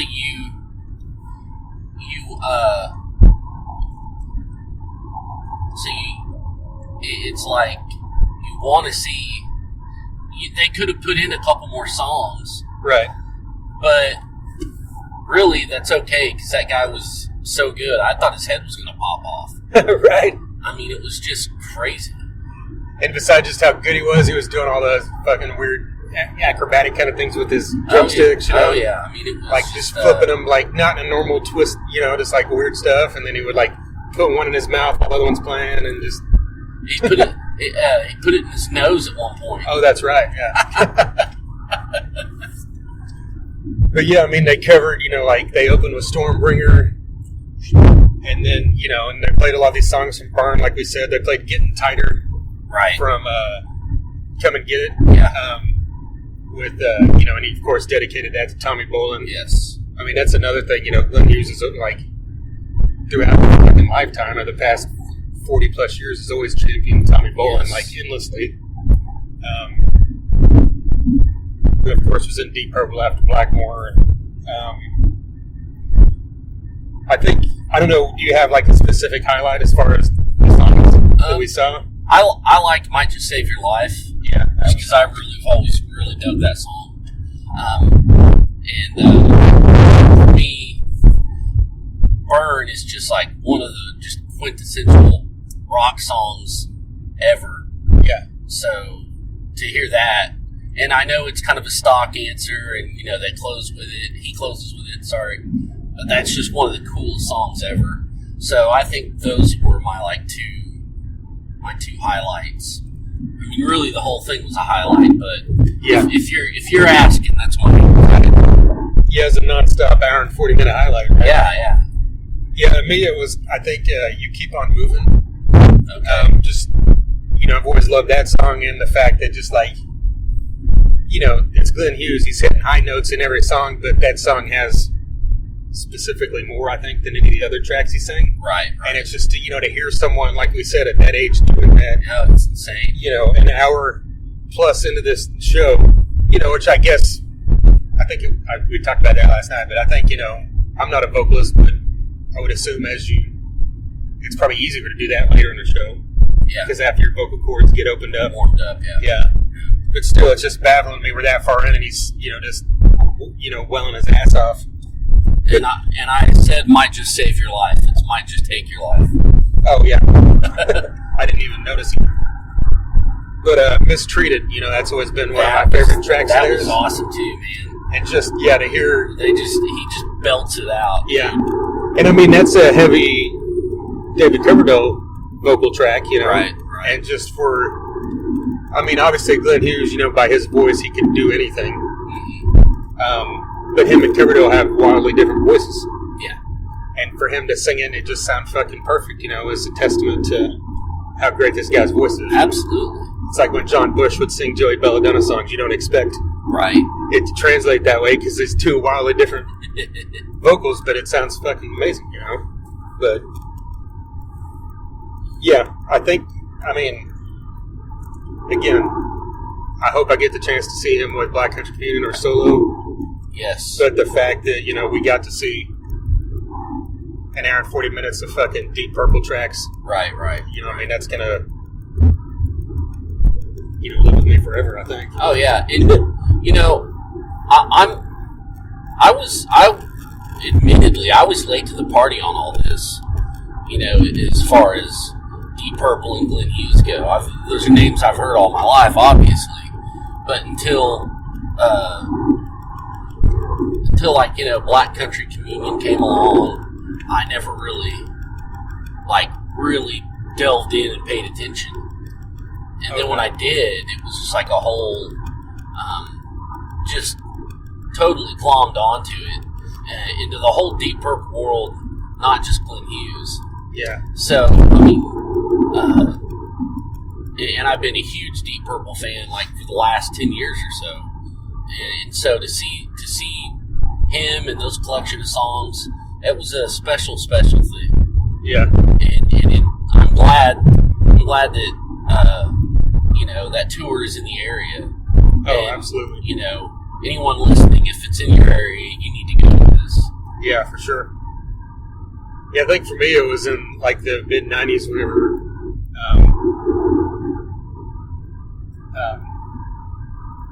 Fused came out. Right. Or no, was that Deb? No, Deb Sessions was second. Yeah, whenever the Tony Iommi album came out, that's when I really, like you said, it's always been a guy I knew.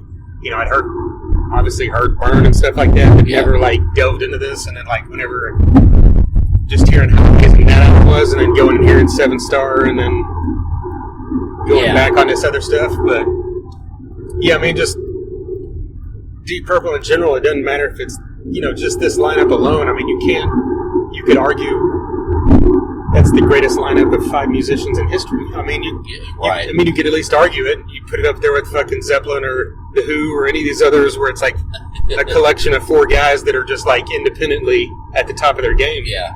And Deep Purple's been that way in any lineup incarnation. Oh, yeah. To this day. I mean, they've got one of the best drummers of all time, their entire history. And then, whenever you've got guys like Coverdale and Glenn Hughes and Tommy Bolin, they were only part of your history for a few years. I mean, bands would fucking kill for someone that good.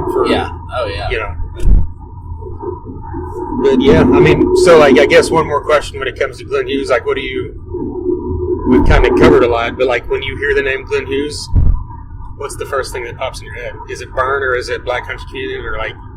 Now it's now it's Burn. In his era of Deep Purple, that's what it is. Okay. Yeah. I'm still like, I kind of like whenever I hear his name first or just see it, I still kind of just like jump right to the solo stuff. Yeah. Like the recent solo stuff because I listen to it a lot. But like, then you just think about it and all that stuff rushes in. Deep Purple's always right there at the top. Oh, yeah. It has to be. Yeah. But yeah, really looking forward. Like if you're listening to this now and you didn't know, he was on the podcast a couple weeks ago. He mentioned Black Country Communion's 5th album's coming early next year.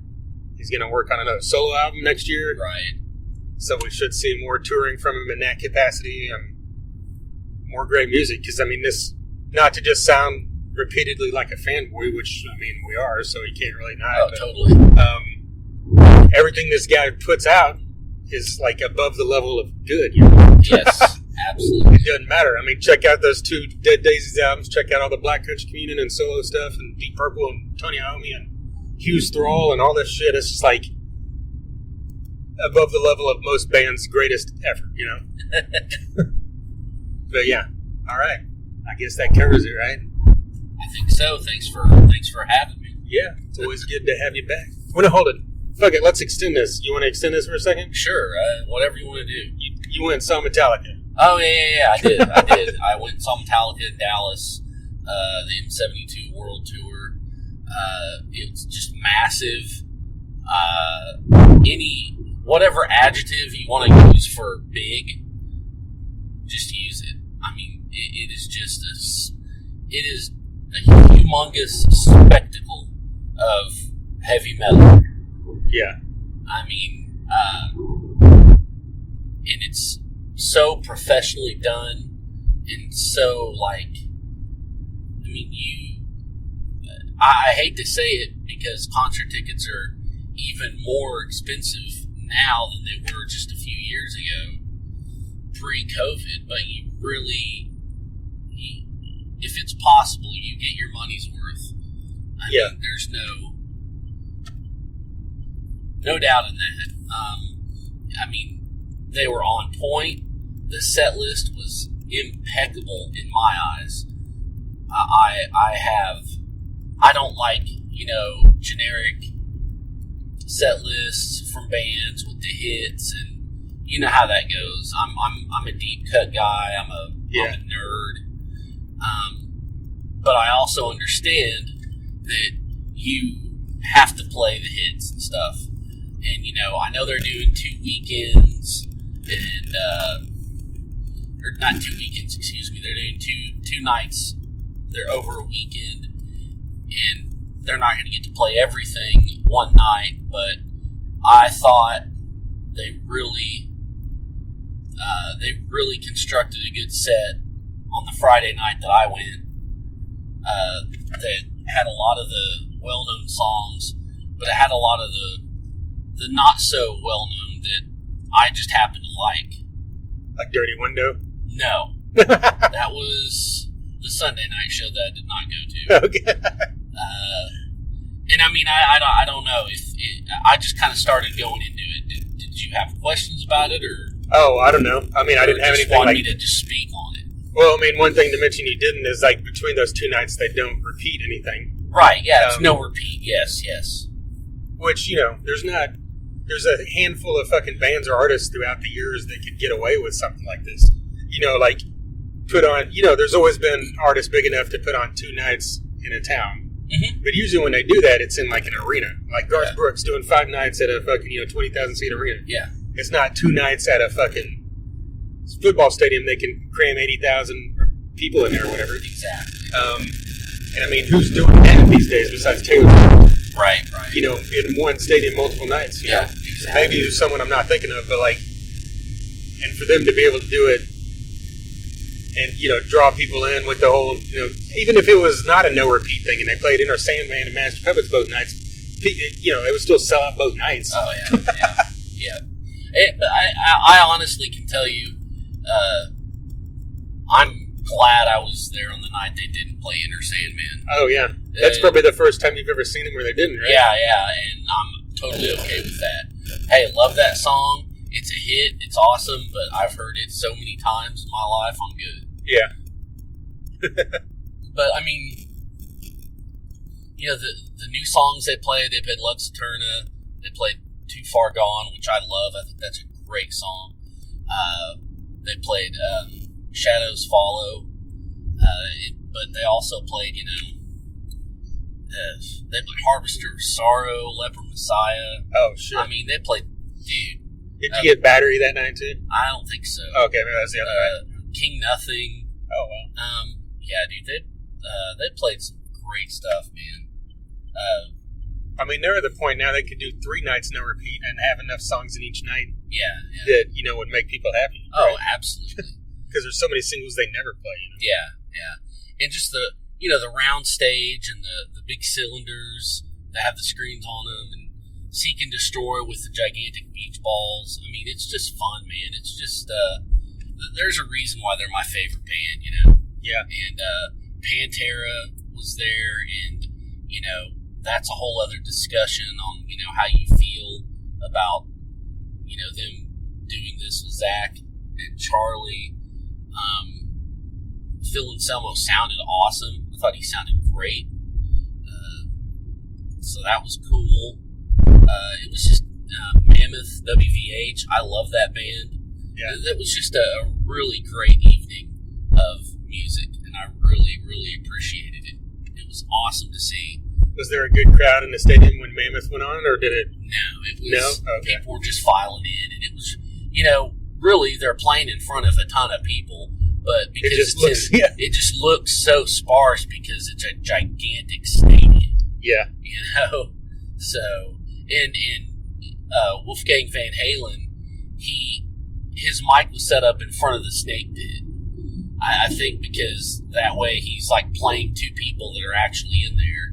Oh, and, right. You know, it's kind of a captive audience. Yeah. And kind of I think we talked about this earlier or yesterday or something.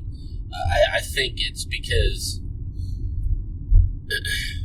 you know, maybe they're not used to playing in the round or huge stadiums, so that's just kind of, it might be kind of awkward for them. I don't know. But, sure, yeah.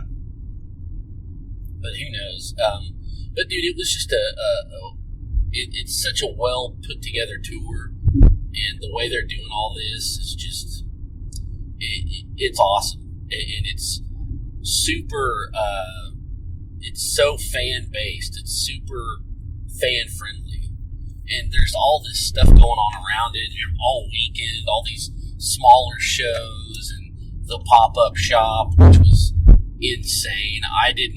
We drove by it, and every time we drove by it, there was just a line circling down the block around the buildings and all this stuff, and it was like 108 degrees outside.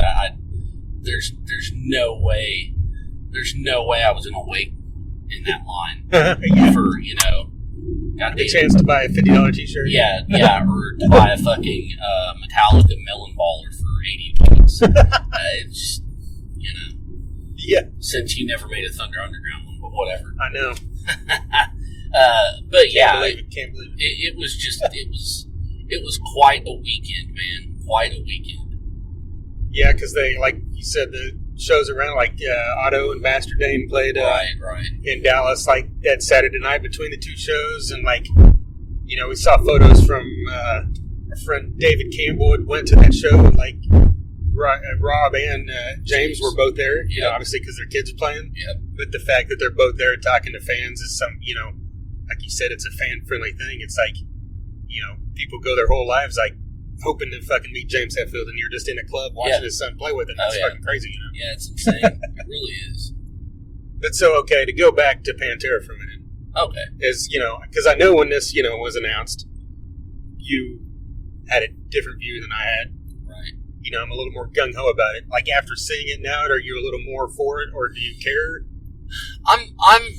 Yeah. Because, you got the chance to see him several times in the day, so you didn't have to see it. But yeah. I don't think I was ever not totally for it. I don't know. Let me put it this way. If they weren't opening for Metallica, or if they weren't on a bill of a show that I was already going to, I probably would not go. Okay. That's kind of how I look at it. Well, that says a lot with as big a fan as you are. But at the same time, it was enjoyable, and it was a hell of a thing to see a whole stadium sing Walk. That was crazy. And everything was performed awesomely, but it just still does kind of feel just a little off for me. Yeah. So it's like is Zach like? Could you close your eyes and think like, oh, this is Pantera? Or is it like, oh, this sounds like Zach playing Pantera? It sounded like Zach playing Pantera. Because that's kind of the envision I always have. Because you can't get away from that Zach sound. No. Even if, as easy as Charlie could get away from his sound, I think. Right, yeah. Well, the thing is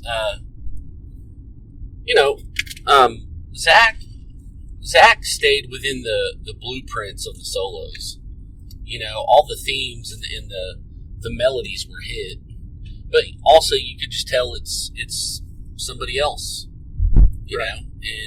And I don't think when it comes to that, I don't think it's really a bad thing. Yeah, you don't have to mimic someone. You don't have to mimic somebody to celebrate it. And also, it's hard to mimic. You are who you are in anything. So yeah. There's that. But I'm okay with it. But it still feels a little weird. But at the same time, it was cool. So I don't know, Yeah. Yeah, it's one of those things, it's like everybody's got their opinion on it, but I fully, not to go too much further into it, we talked about this with other bands. It's like, Alice in Chains, for instance, or whoever. It's like, these guys, are as much a part of this band, and they deserve the fact to earn a living. Exactly. Whether you think it's right or not, it's like, I just talked about this on this week's Rocklahoma preview podcast. I don't think that Pantera would have got to the level, we wouldn't even be talking about Pantera right now if Phil wasn't in that band. Yeah. Because they never would have got to the level they did in heavy metal, at least. Of course, anything could have happened. Right. Dimebag and Vinny could have, took Pantera to the next level somehow, a different way. But, like, they wouldn't have went into that direction of Cowboy Smell, and then especially into Vulgar, and Exactly. as they kept getting heavier if it wasn't for Phil. Exactly. And made them like one of the most legendary metal bands ever, and especially like the biggest one in the 90s besides Metallica. Yeah, yeah. And I've always been, not to take away from Diamond Vinny, but in their musical prowess, but I was always way more hip to Phil's post Pantera stuff than Diamond Vinny's. Oh yeah, That's just how it is. yeah. And so that's me. And I don't really know where I was going with it. Yeah, it was a great set. It was. There's no doubt it was. So even like the really heavy stuff, like Strength Beyond Strength or Fucking Hostile, sounded great. Oh, it was crushing, dude. Hell yeah. Yeah, like I said, it is a little weird to see it, but there's no doubt everybody on that stage killed it. Yeah. It was something else. It really was. Hell yeah. Yeah, I'm looking forward to seeing it. It's like,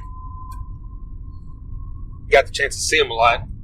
Yeah. With the original line, or the whatever lineup you want to call it, like the classic lineup.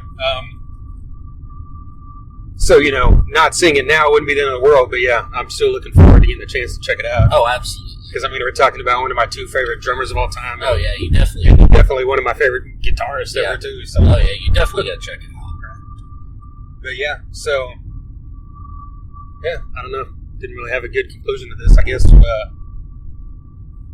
we're just chopping anything coming up besides concert-wise that you're doing? I forgot. Because you're not doing Behemoth, surprisingly. No, I need to chill out. We've got Seven Dust and Static X in Tulsa.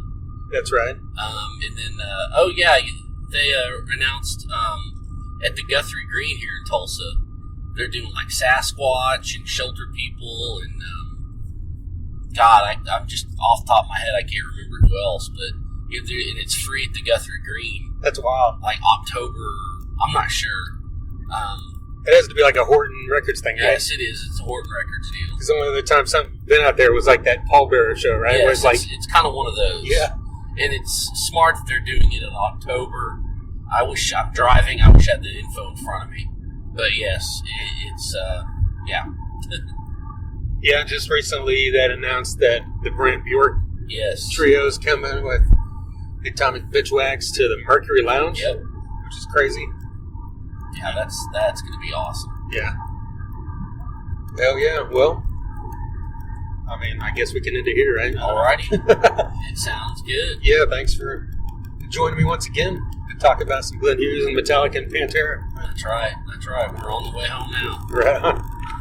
There you go. Jason and I talking about Glenn Hughes when he played the Granada in Dallas. A huge thank you to Renee and Jen at Chipster PR for setting that one up for us, setting up the interview that, I did with Glenn, that came out a few episodes ago now, I guess back in August. And then, of course, hooking us up with the passes for that show to go check him out and see one of the greatest artists in Rock and Roll history, Rock and Roll Hall of Famer, Glenn Hughes, who's been on this podcast twice now.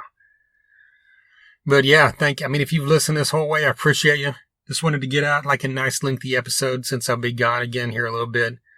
I'll be back in a couple weeks with some more stuff. And of course, very soon we'll have the best of 2023. The top albums of 2023 should be coming up, because the end of the year here is not that far away.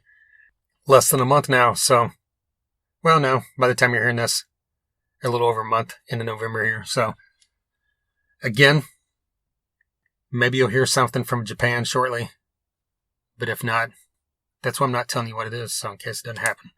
That's why I'm not telling you what any of the other upcoming stuff is as well. But stuff that has happened. 385 episodes previous to this, like I said, Saul, the vocalist for Saul, Blake Budsaw, was on here last week. He's been on here another time previous to that. Rock and Roll Hall of Famers Gene Simmons of Kiss, Glenn Hughes, like I said, twice, Dizzy Reed of Guns N' Roses, Vivian Campbell of Def Leppard and Dio have all been on here. members of Helmet, Typo Negative, Prong, Tesla, Megadeth, Testament, Great White, Warrant, Shinedown, Saliva, Seven Dust, Corrosion Conformity, Trapped, Whitesnake, Winger, Shooter Jennings has been on here, Vanilla Ice has been on here, Motley Crue. The list is very long. So dig back through there. TheThunderUnderground.com.